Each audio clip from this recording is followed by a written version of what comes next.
көрсе де көк мұзда жібісін деп, көрсе де оң болсын, ұлысын деп. Армысыздар, құрметті Еуразия ұлттық университетінің ұжымы, білім алушылар, профессор, оқытушылар мен қызметкерлер.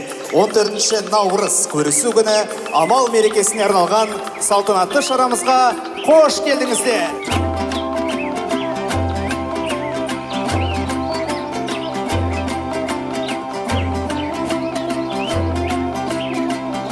Көктемнің шуақты күніменен бірге келген әз наурыз мейрамының басы көрісу амал күні құтты болсын баршамыз. 140 білім беру орталығы университетіміздің студенттерін қолдау мақсатында эндаумент қорына 10 миллион теңге аудармақ.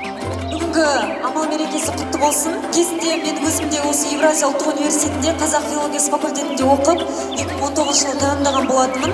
Осындай дейінге жетуіме, осындай кәсіпті бастауыма, жалпы білім саласына көмектесуіме Алла тағаланың арқасы, ата-анамның арқасы, және де осы Евразия ұлттық университетінде өз үлесін қосқан болатын.